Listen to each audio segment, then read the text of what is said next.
Invoca-me no dia da angústia, eu te livrarei e tu me glorificarás. Salmo 50, verso 15. O Senhor Deus neste salmo é descrito como tendo uma controvérsia com seu povo. Ele convoca o céu e a terra para ouvi-lo enquanto ele profere a sua reprovação. Essa acusação nos mostrará a que o Senhor dá maior valor, pois sua reclamação evidentemente tocará nesse ponto. Somos informados de maneira mais clara que o Senhor não teve nenhuma controvérsia com seu povo a respeito de coisas externas de sua adoração. Ele não os reprova por seus sacrifícios e ofertas queimadas. Ele até fala desses sacrifícios simbólicos e diz: não tirarei nenhum boi de sua casa, nem bodes de seus apriscos. Sua reclamação não se referia à cerimônia visível e rituais externos, e isso mostra que ele não dá tanta importância às coisas externas como a maioria dos homens supõe que ele dê. Sua reclamação era sobre a adoração interior, a adoração da alma, a adoração espiritual.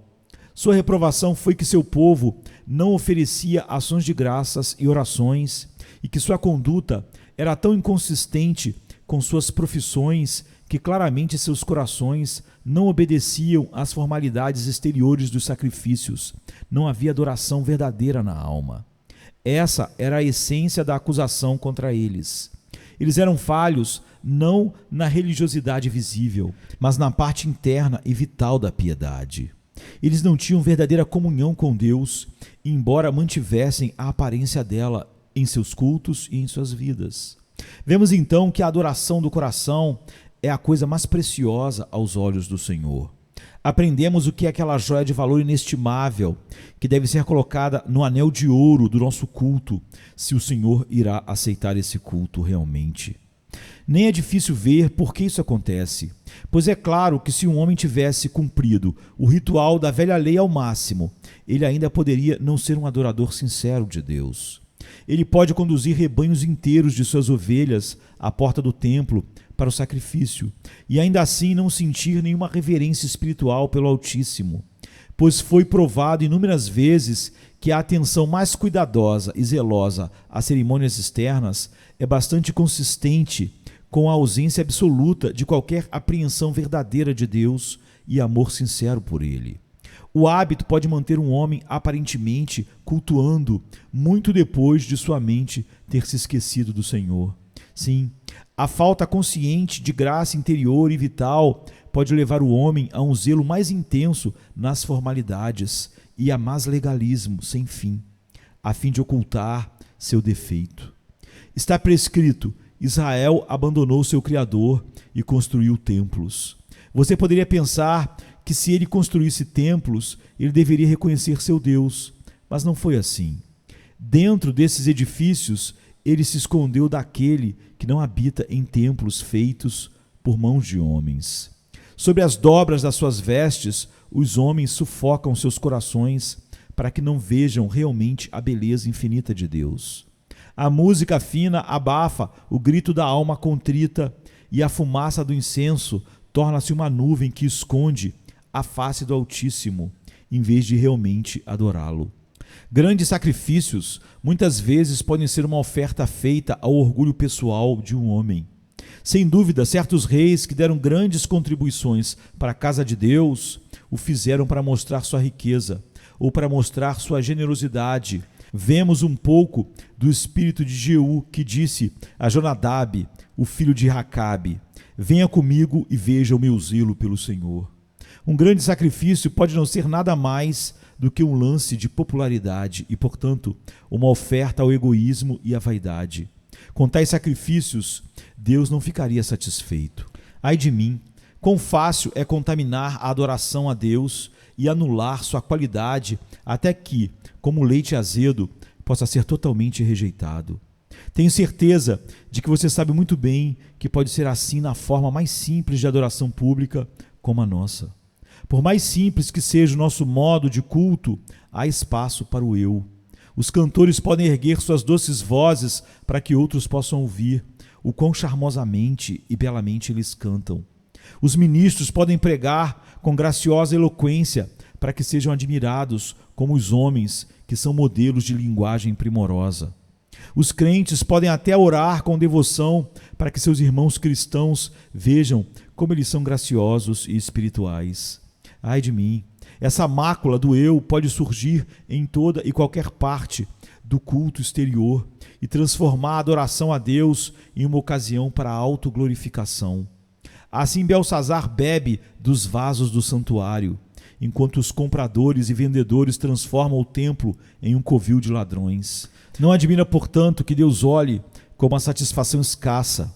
Eu estava prestes a dizer com mera tolerância sobre a abundância de adoração exterior, porque ele vê como é fácil não ser sua adoração, mas uma mera exibição da glória carnal do homem. Muitos também têm realizado a adoração exterior com o objetivo de merecer algo do Senhor. Eles supõem que Deus seria seu devedor se eles fossem zelosos em mobiliar seus altares e frequentar seus tribunais. Se eles não o colocaram dessa forma grosseira, certamente chegou a esse ponto, que eles esperavam ser considerados dignos de consideração particular se fossem zelosos acima dos outros. Alguns têm supersticiosamente sonhado em obter prosperidade neste mundo, observando dias sagrados e estações, e muito mais esperam que isso seja colocado em suas contas no último grande dia, que eles amontoaram o ofertório, ou deram uma janela pintada, ou construíram uma casa de caridade, ou serviço diário assistido ano após ano. Agora, o que é isso senão uma oferta ao egoísmo? O homem realiza atos piedosos e caridosos para o seu próprio bem, e este motivo condimenta toda a sua vida, de modo que a contaminação do eu está em cada partícula dela. O judeu pode oferecer bois ou ovelhas para a sua própria salvação, e o que seria isso, senão a adoração manifesta de si mesmo? Não trouxe glória a Deus e não significou o seu louvor. Não se pergunte, portanto, se o Senhor fala tão levianamente sobre tudo isso, porque Ele fala seriamente e urgentemente com todos nós, como falou com eles. O que o Senhor perdeu em seu povo não foram os ritos e ofertas do templo, pois neles abundaram, mas Ele perdeu o fruto dos lábios que dão glória ao seu nome. Ele perdeu primeiro a gratidão deles, pois lhes disse: ofereça ações de graças a Deus e paguem seus votos ao Altíssimo. E a seguir, ele perdeu neles aquela confiança santa e confiável que os levaria a recorrer a ele na hora da sua necessidade. Por isso ele diz: invoca-me no dia da angústia, eu te livrarei e tu me glorificarás. Irmãos, vocês falharam nessas duas coisas preciosas. Você falha em ações de graças, em agradecimento verdadeiro. O Senhor multiplica seus favores para muitos de nós.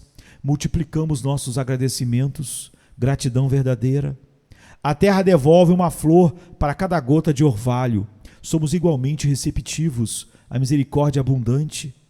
As generosidades de sua providência e os favores da sua graça nos ensinam como cantar salmos ao sempre Deus todo misericordioso. Não permitimos muitas vezes que as misericórdias divinas venham e vão em silêncio, como se não fossem dignas de uma palavra de agradecimento e exaltação. Temos um tempo e uma estação para louvor a Deus contínuo em nossa vida. Não é muitas vezes amontoado em um canto rápido. Temos um quarto para nossas orações, mas nenhuma sala para os nossos louvores. Fazemos questão de que tudo o que for negligenciado, os louvores de Deus agora tenham plena expressão. Vocês, meus irmãos, agradecem em tudo, são gratos por tudo, dão graças por tudo. Você cumpre integralmente esta frase: desde o nascer do sol até o seu pôr, o nome do Senhor será louvado. Posso também me aventurar a perguntar se você paga seus votos a Ele. Em tempos de doença e tristeza, você diz: gracioso Senhor, se eu for curado ou se eu for tirado dessa condição, serei mais e mais consagrado a Ti e viverei mais e mais para a Tua glória, se Tu me curares e eu não partir agora. Eu irei me dedicar somente a Ti, ó meu Salvador, se Tu me restaurares. Você está atento a Teus votos? É uma questão delicada, mas eu a coloquei de forma incisiva, porque um voto não redimido é uma ferida no coração. Se você falhou em seus agradecimentos, em ações de graças, lembre-se de que essas são as coisas que Deus busca mais do que qualquer cerimônia ou cerimonial, ou serviço religioso. Ele gostaria que você trouxesse sua gratidão diária e seus votos fiéis a Ele, pois Ele é digno de ser louvado e é adequado que a Ele a tua palavra seja cumprida sempre. Mas não é para o agradecimento somente que vou pedir a sua atenção, tanto quanto para o outro sacrifício, a saber, a oração no dia da angústia. Deixe-me dizer, para começar, que estou surpreso que Deus considere uma das formas mais aceitáveis de adoração que devemos invocá-lo no dia da angústia. Essas orações parecem ser todas para nós mesmos e ser forçadas de nós por nossas necessidades, mas tal é o seu amor condescendente que Ele as coloca como sendo sacrifícios escolhidos e as coloca lado a lado com o agradecimento e o pagamento de nossos votos. Ele nos diz que nossa chamada para a sua ajuda na hora da angústia lhe será mais aceitável do que as oblações que sua própria lei ordenou, mais agradável do que todos os bois e carneiros que príncipes liberais poderiam apresentar em seus altares. Não recue então, amado, para clamar a Ele em sua hora de necessidade. Se isso lhe agrada e é proveitoso para você, você não deve querer uma única palavra minha para estimulá-lo a fazer o que parece tão natural, tão reconfortante, tão benéfico. Nossos gritos de angústia e nossos apelos de esperança são aceitáveis a Deus. Então vamos clamar fortemente a Ele. Alguns de vocês estão nas águas negras, invoque-o. Você está no deserto com fome, invoque-o. Você está na cova dos leões e entre as montanhas dos leopardos, invoque-o. Esteja você em perigo quanto à sua alma ou corpo, não hesite em orar imediatamente, mas diga a si mesmo: por que eu deveria demorar? Deixe-me contar ao Senhor sobre minha dor rapidamente, pois se Ele considera meu chamado um sacrifício digno, com certeza o apresentarei de todo o coração. Que o Espírito Santo, o Consolador, nos capacite a ver que clamar a Deus no dia da angústia traz glória para Ele mesmo. Peço-lhe que observe o tempo que é especialmente mencionado. Invocar a Deus a qualquer momento o honra, mas invocá-lo no dia da angústia tem uma marca especial colocada contra ele como peculiarmente agradável ao Senhor, porque rende glória peculiar ao seu nome. Observe então primeiro que quando o homem invoca a Deus sinceramente no dia da angústia, é um reconhecimento verdadeiro de Deus. As devoções externas supõem um Deus, mas a oração no dia da angústia prova que Deus é um fato para o suplicante. O provado suplicante não tem dúvidas de que Deus existe, pois o invoca quando a mera forma não pode trazer conforto. Ele deseja ajuda prática e real e compreende a Deus que o trata como real e apela a Ele para ser seu ajudador. Deus não é um mero nome ou uma superstição para ele. Ele tem certeza de que existe um Deus, pois o invoca verdadeiramente em uma hora em que uma farsa seria uma tragédia e uma impostura uma amarga zombaria. O suplicante aflito percebe que Deus está perto dele, pois ele não invocará alguém que não esteja por perto. Ele tem uma percepção da onipotência de Deus, pela qual ele pede ajuda, e da bondade de Deus, que o levará a ajudar. Você pode ver que ele acredita na oração de Deus, pois o homem não invoca alguém verdadeiramente a quem ele julga ser uma divindade surda, ou cuja mão esteja paralisada e nunca estendida para ajudar.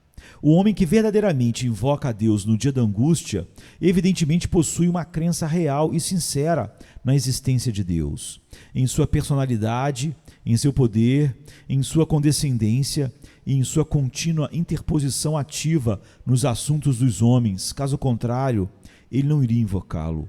Muitas de suas crenças em Deus são uma espécie de parada religiosa e não a verdadeira caminhada da fé. Muitos têm uma fé festiva que os capacita a repetir o credo e dizer junto com a congregação: eu creio em Deus Todo-Poderoso. Mas, na verdade, eles não têm essa crença. Você, meu ouvinte, acredita em Deus Pai Todo-Poderoso quando está em apuros?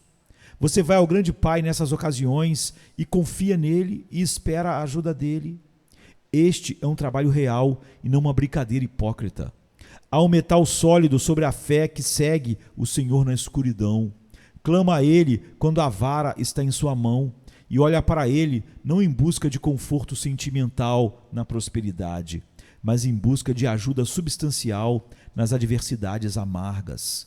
O que queremos são fatos, e o julgamento é o teste dos fatos. O trabalho da fornalha afiada acaba com o mero fingimento, e esse é um dos seus grandes usos. Pois aquela graça verdadeira é como a salamandra, vive no fogo. E se a graça pode viver no fogo, ela é graça de fato. Digo novamente que muitas crenças de fé declaradas publicamente são meras falsidades, que como as folhas das árvores do outono murchariam e cairiam se uma forte geada de inverno passasse sobre elas. Não é assim quando o homem, na hora terrível da sua angústia, se lança sobre Deus e acredita que ele é capaz de socorrê-lo e ajudá-lo, ou tirando ele da aflição, ou lhe dando graça suficiente para passar por ela. Então, a evidência da verdadeira confiança em um Deus real, em que os olhos da mente veem e se regozijam. É essa realidade, tornando Deus real para a alma, que torna o nosso invocar a Deus no dia da angústia tão abençoador e uma evidência de que nós podemos descansar em Deus, porque Ele é real para nós. É isso que torna o nosso clamor no dia da angústia, o clamor verdadeiro, tão aceitável para Deus. Há mais aqui, entretanto, do que esta primeira coisa boa. Quando o homem clama a Deus no dia da angústia, é porque ele busca e, em certa medida, desfruta de uma comunhão espiritual com Deus. Clame a mim no dia da angústia. Esse chamado é a linguagem do coração dirigida a Deus. É a alma realmente falando com o grande Pai, além de qualquer dúvida. Como é fácil fazer uma oração sem entrar em contato com Deus, repetir meras palavras. Ano após ano, a língua repete linguagem piedosa, assim como um órgão de barril entoa as velhas melodias, e não pode haver mais conversa com o Senhor do que se os homens tivessem murmurado para os fantasmas dos mortos. Muitas orações podem muito bem ser ditas para trás ou para frente, pois haveria tanto nelas de uma maneira quanto de outra. O abracadabra do mago tem tanta virtude quanto qualquer outro conjunto de meras palavras repetidas aleatoriamente diante de Deus. O Pai Nosso, se for apenas ensaiado como uma forma, pode ser, na verdade, uma zombaria solene.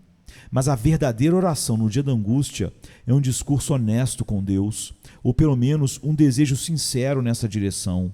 Muitas são as palavras que se passam entre o Senhor e o santo aflito. Ele clama: apressa-se a me ajudar, Senhor, minha salvação. Tenha prazer, ó Senhor, em me livrar. Não esconda de mim a tua face, pois estou em apuros. Ouça meu clamor, ó Deus, atenda a minha oração. Com múltiplas súplicas, o coração mantém uma conversa com o Senhor, e o Senhor tem prazer nisso. Ele ama que seu povo se aproxime dele em espírito e em verdade, e porque invocá-lo no dia da angústia é uma forma indubitável de comunhão, portanto, ele a considera com prazer. Ora, como já disse, no sacrifício de novilhos não havia comunhão com Deus no caso de muitos, e na devoção externa, seja realizada em uma catedral ou em um celeiro humilde. Frequentemente não há aproximação a Deus, mas quando cremos e invocamos a Deus no dia da angústia, então não há engano no assunto que estamos conversando com Deus. O justo clama e o Senhor ouve, é o que a palavra diz. A união com o Pai espiritual invisível é realmente genuína quando realizada contra o vento e a maré, sob a pressão da tristeza e o peso da angústia. O Senhor se deu a nós para continuarmos firmes, aconteça o que acontecer conosco. No entanto, há mais do que isso, pois a alma não apenas vem à presença de Deus, mas ao invocar a Deus no dia da angústia, ela é preenchida com uma esperança manifesta em Deus. Espere em Deus por sua bondade, pois é a crença nessa bondade que é a razão pela qual se sente capaz de orar verdadeiramente. A alma espera em sua misericórdia, ou ela permaneceria em silêncio e nunca levantaria outro clamor ao céu. Em meio a um sentimento de cólera merecida, o coração confia na graça infinita e, portanto, em seu chamado. A alma que invoca a Deus honra sua condescendência. O perturbado diz consigo mesmo: sou menos do que a menor de todas as suas misericórdias, mas ele me vê. Quando considero os céus, a obra dos seus dedos, me pergunto se ele deveria visitar o homem. mas creio que ele o fará e que condescenderá em olhar para os contritos e humildes e livrá-los de suas aflições. Há uma esperança, então, em tal oração que honra a bondade e a condescendência de Deus, e igualmente presta homenagem à sua fidelidade e sua suficiência total. Ele prometeu ajudar aqueles que o invocam, portanto, nós o invocamos. E ele tem todo o poder para cumprir sua promessa, portanto, vamos a ele e expomos nosso caso diante dele. Por menor que pareça ser o ato de invocar a Deus no dia da angústia, ele põe coroas em todos os atributos de Deus em proporção ao conhecimento espiritual do suplicante. Atrevo-me a dizer que se o maior rei de Israel tivesse apresentado diante de Deus, em algum dia solene, 10.000 dos mais gordos dos animais alimentados e derramado rios de azeite, seria altamente possível que Deus não estivesse tão satisfeito com todo aquele zelo real como com o grito de uma pobre mulher humilde cujo marido estava morto e cujos 2 filhos estavam prestes a ser tomados como escravos, que não tinha nada em casa, exceto um pouco de óleo, e então, em sua extremidade, gritou: ó Deus, Pai dos órfãos e juiz das viúvas, livra-me das profundezas. Pode haver mais honra ao Senhor em uma lágrima de um lavrador do que em uma investidura principesca. Mais homenagem e honra ao Senhor na humilde esperança de um pobre moribundo do que nos hinos da catedral ou no grande grito da nossa poderosa congregação. A confissão do publicano e sua esperança na misericórdia de Deus continham mais adoração do que o toque das trombetas de prata e o toque das harpas de ouro e as canções dos coristas vestidos de branco que estavam no pátio da casa do Senhor e lideravam os aleluias de Israel. Este invocar a Deus no dia da angústia, mais uma vez, agrada ao Senhor porque demonstra uma forte afeição por Ele. Quando o homem ímpio professa religião, como tais homens costumam fazer, ele está muito bem com Deus, contanto que Deus o agrade. O tempo ensolarado faz com que esse homem bendiga o sol. Se Deus sorri para ele, ele diz que Deus é bom. Sim, mas um verdadeiro filho de Deus ama um Deus que corrige. Ele não vira as costas quando o Senhor parece irado com ele, mas então ele cai prostrado em humilde súplica e clama: mostra-me porque contendes comigo. Não vou acreditar que tu tenhas algum rancor verdadeiro contra mim. Se tu me feres, deve haver algum motivo sábio e bom para isso. Portanto, mostra-me, eu imploro. É muito doce, irmãos, quando Deus envia a vocês uma grande quantidade de problemas e vocês o amam ainda mais por isso. Esta é uma forma segura de provar que o nosso amor não é mercenário, que permanece enquanto recebe o seu preço e vai quando o salário cai. Deus nos livre de termos o amor da recompensa de Balaão e a ganância traiçoeira de Judas. Qualquer cachorro estranho seguirá um homem desde que esse lhe lance um osso ou um pedaço de carne. Mas o cachorro desse próprio homem o seguirá mesmo quando ele estiver brigando e não lhe dando nada, e o bajulará mesmo quando ele falar mais asperamente com ele. Devemos ser verdadeiros cristãos, e esses se mantêm perto de Deus mesmo quando ele está coberto pelo trovão. Cabe a nós desejar que Deus faça o que ele deseja, e a nós cabe invocá-lo no dia da angústia, e não clamar contra ele ou murmurar em tempos difíceis, mas manter nosso coração grato e clamando a ele mesmo no dia da nossa dor e angústia. Eu confiaria em meu Deus tão sem reservas quanto Alexandre confiava em seu amigo, que também era seu médico. O médico preparou um remédio para Alexandre, que estava doente, e a poção ao lado da cama de Alexandre estava colocada para ele beber.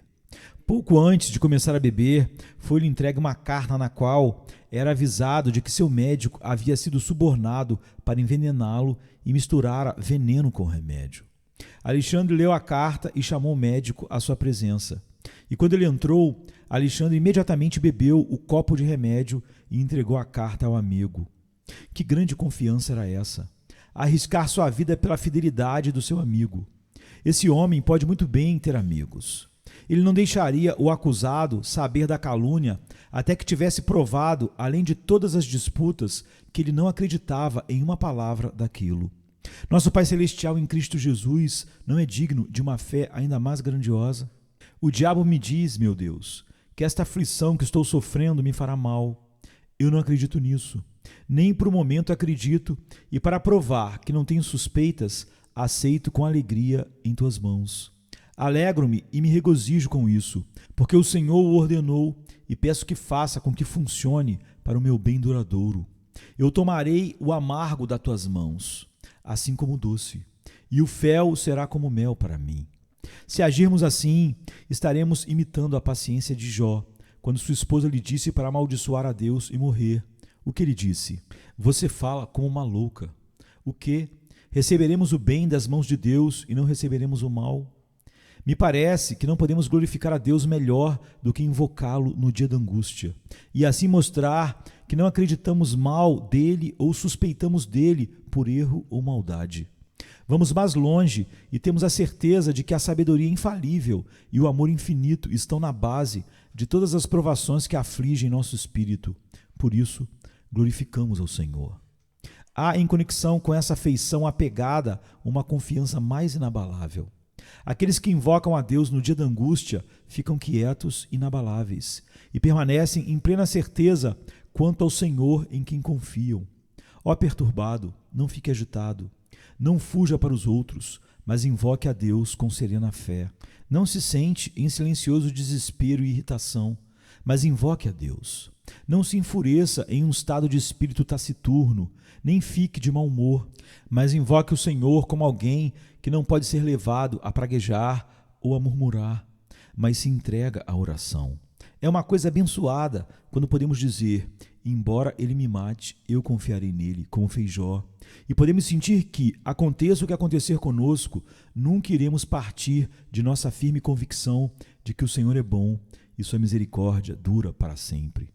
Foi um discurso corajoso do reformador Zwinglio quando, em meio às furiosas perseguições, disse: se eu não tivesse percebido que o Senhor estava preservando o navio, há muito tempo teria abandonado o leme. Eu o contemplo através da tempestade, fortalecendo as cordas, ajustando os metros, estendendo as velas e comandando os próprios ventos.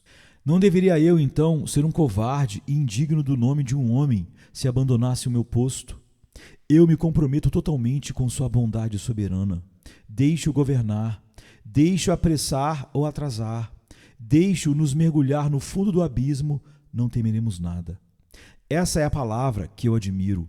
Deixe que ele nos mergulhe no fundo do abismo, não temeremos nada. Esta é a bravura de uma criança que não conhece o medo, porque está nas mãos do seu pai, e sua confiança em seu pai não pode admitir o medo. Invocar a Deus capacita os homens a enfrentar problemas, visto que não duvidam de um resultado abençoado de todas as coisas, por mais contrários que pareçam ser. Nosso negócio é ter tanta confiança em Deus em um momento como em outro, visto que Ele é o mesmo para sempre, e meras mudanças nas circunstâncias são questões indignas de serem consideradas. Quais são as circunstâncias enquanto o Deus Todo-Poderoso as governa? Que diferença faz para nós? Em resumo, isso é o que Deus aceita como uma honra e homenagem a Ele, que no dia da angústia devemos levar todos os nossos problemas a Ele, derramar nossos corações diante dEle, então deixar todo o caso em suas mãos. A revelação infantil do coração somente para Deus é muito preciosa para Ele. Há ocasiões em que é sábio aconselhar um coração atribulado a se aquietar diante dos homens. Como dizem os versos: suporta, tolera e silencia, não diga a ninguém sua miséria. Mas é sempre aconselhável expor o peito aos olhos do Senhor. A calúnia é vil demais para ser comunicada até mesmo a um único amigo? Em seguida, siga o exemplo de Ezequias e divulgue a carta de Rabsaqué perante o Senhor.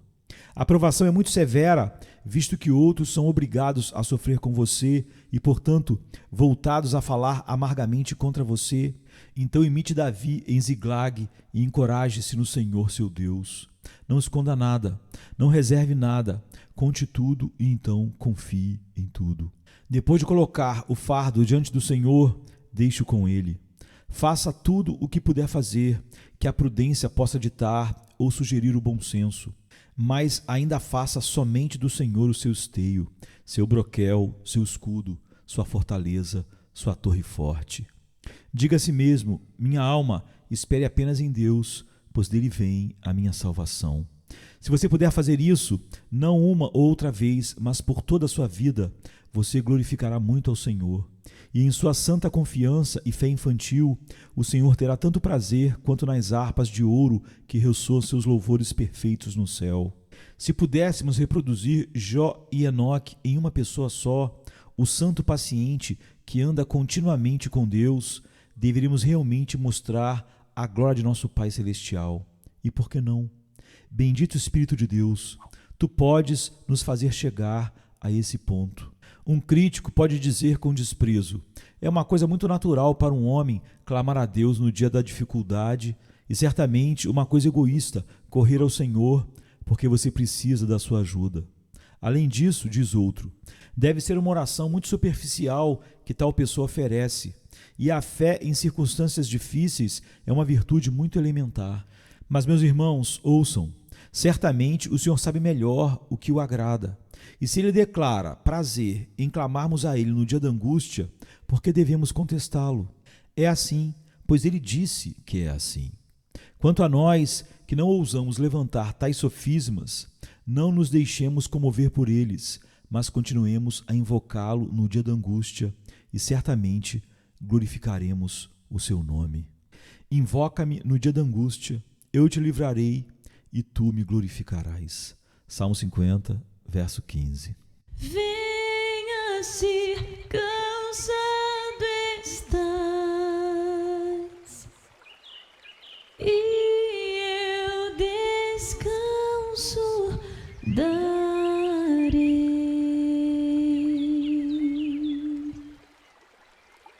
Tu descansarás.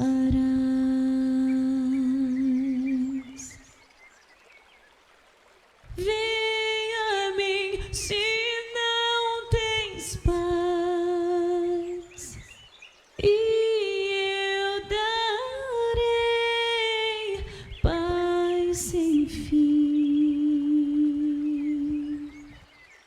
Terás paz sem fim.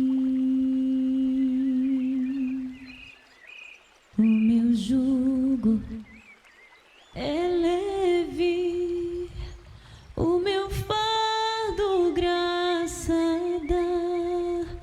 Tome tua cruz, te darei a paz.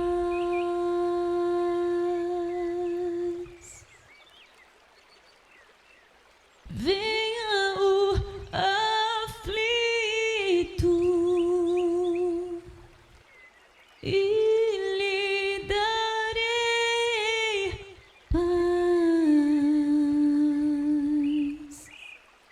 minha paz darei.